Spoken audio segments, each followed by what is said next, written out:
El panorama descrito por la neuróloga pediatra y por el psiquiatra es sumamente preocupante.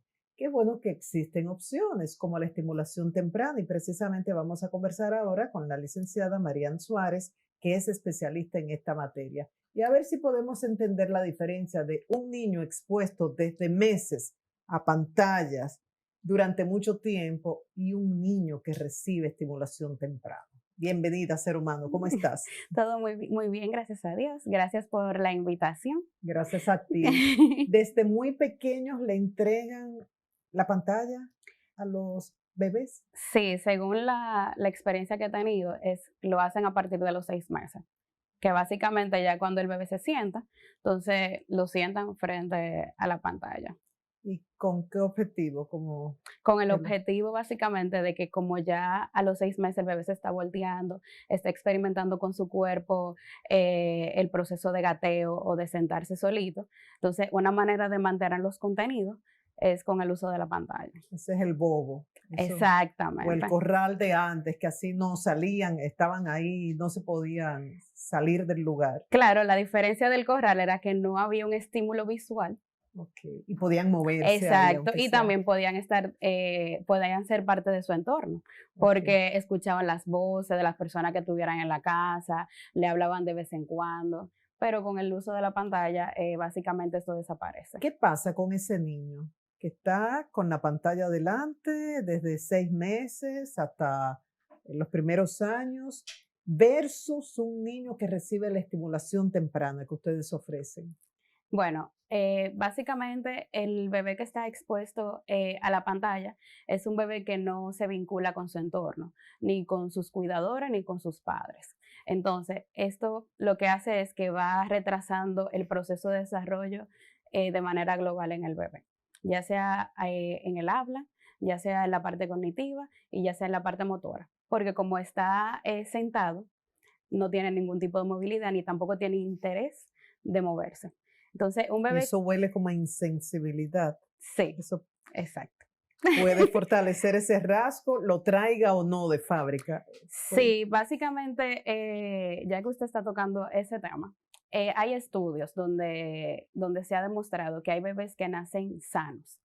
Sin embargo, su entorno lo va perjudicando. Entonces, ahí lo que va trayendo son retrasos del desarrollo, la parte de autismo, retraso en el lenguaje, retraso motor, o sea, todo se va echando para atrás, porque no hay un estímulo en su entorno que le permita avanzar.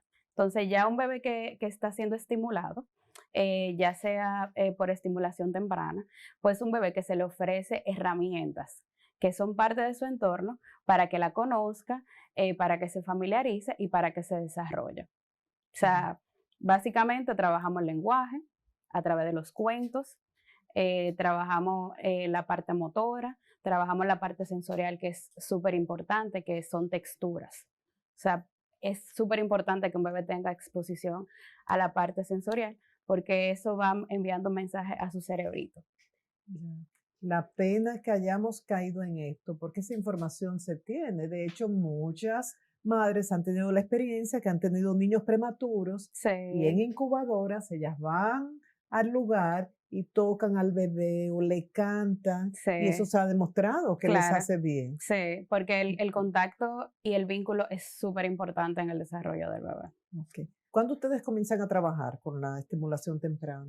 A partir de los 2 meses. ¿Y hasta qué edad más o menos? Bueno, mi programa trabaja desde los 2 meses hasta los 12 meses. Ok. Pero en sí, la estimulación temprana es desde los 45 días hasta los 6 años. María, ¿y cómo se hace? ¿Tú vas a la casa o...? Sí, mi programa específicamente va a las casas. Me gusta porque es el ambiente del bebé. O sea, a muchas veces el bebé va a un espacio, al centro. Ojo, no es que esté mal. Ujú. Y uno trabaja con lo que lleva el bebé. Sin embargo, a veces hay situaciones o hay temas del bebé que repercute en el entorno. Entonces, si uno va a las casas, uno lo puede ver. Ok, y tú puedes diagnosticar algo y recomendarle a los padres, mira, Exacto, vamos a mover esto, vamos a... exactamente, Ok. exactamente. ¿Y qué tú haces? O sea, ¿se hace un diagnóstico o esto es un programa estándar para todos los niños?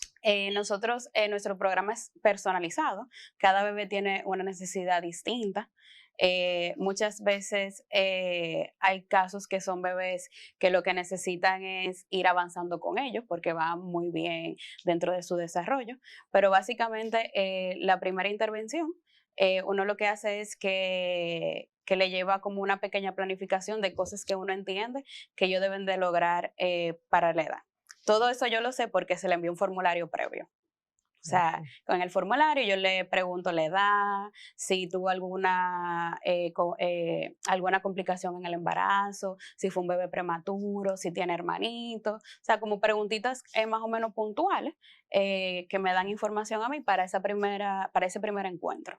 Entonces, ya a partir de ahí, yo hago una planificación, dejo recomendaciones. Recomendaciones también, por ejemplo, de materiales, que muchas veces los papás tienen esa inquietud de qué le compro a mi bebé para no usar la pantalla, o qué yo hago con mi bebé en el piso, porque uno siempre dice, vamos a ponerlo en el piso, pero nunca le explicamos qué se debe hacer en el piso, o sea, qué hago, si está boca arriba, cómo lo acompaño, qué le hablo, qué cuento compro, o sea, como esas cositas, básicamente. ¿Recuerdas algún niño o niña cuidando su identidad, por supuesto, que haya tenido un desarrollo extraordinario, que te haya impactado? ¿Cómo has respondido a esta estimulación? Sí, mire, tengo un caso bastante puntual de un bebé prematuro. Nació bien pequeñito y nació en pandemia. Y ¿Y prematuro de qué tiempo, si recuerdas? eh, wow, Que creo son- que era como de 30 semanas, era bien Ok, pequeñito, era bien pequeñito. ok, E incluso su mamá lo dejaba. O sea, ella sí fue dada de alta, pero entonces el bebé sí tenían que dejarlo porque había que madurarle los pulmoncitos y había que tenerlo en observación de tan ok. pequeñito que nació. Entonces, nada, el punto fue que yo le fui dando la clase y entonces el bebé lo que se dormía. O sea, a veces duraba 10 o 15 minutos. Pero era que yo lo estaba trabajando como si fuera un bebé que hubiera completado todo su proceso de gestación. Ok. Pero él estaba bien porque era un bebé pequeñito. Entonces, nada, como era muy pequeño, yo lo que le daba era muchos masajes, le llevaba mucha material sensorial y nada. Entonces, ya como a los 7 meses, 8 meses, el bebé despegó. O sea, después de tanto, o sea, de tanto estimularlo y de tanto acompañarlo, hubo un día que ya el bebé gateaba, caminaba muchísimo, o sea, el bebé se desarrolló tan bien que los papás me dicen que no le queda ni la P de prematuro. O sea, que pudo quizás a partir de esos 7 meses o algo así, Exacto. comenzar a lograr los objetivos de un Es, bebé que exacto, hubiese nacido. exacto. Sí, Wow. él está, o sea, él encajó normal, como si hubiera sido un bebé que completó todo su proceso Y a los de gestación. niños les gusta. Llega un momento que cuando tú llegas con los materiales y eso, los reflejan en el rostro, Sí, me pasa o es un mucho. trabajo. Ahí viene la profe, pensarán. Bueno, me pasa mucho, como son bien pequeñitos, ellos son más de gestos que de hablar. Sí, yo sé que no hablan. Yo relajando estoy, como que pensarán, ahí viene la profe, no. Pero, Entonces, sí me ha pasado que si tienen más o menos entre los 7, 8 meses, ya ellos se sientan. Si así yo me ven, ya ellos se sientan. no me digas. Y se, Como, y se quedan ahí, se quedan como sentados porque ellos acto- saben que como es una bueno, bueno. rutina, ya ellos saben lo que va, ya ellos saben que para divertirse, que es para aprender. Incluso mis materiales yo los llevo en una caja y desde que yo le quito la tapa, ellos se quedan así, como esperando a ver qué es lo que yo voy a sacar. Ok. Recomendaciones para los padres o tutores, abuelos, tíos, padrinos, madrinas, qué hacer en lugar de la pantalla. Hay muchos, y estamos viendo los contactos del especialista en estimulación temprana en pantalla, pero personas que por una razón u otra no puedan contratar este servicio y digan, ayúdanos, porfa, ¿qué podemos hacer? ¿Qué material comprar? ¿Qué hacer? Bueno, básicamente yo siempre le digo a los papás que no es la cantidad, sino la calidad. Me explico. Estamos viviendo en una época donde todo es muy rápido y todo el mundo está muy ocupado.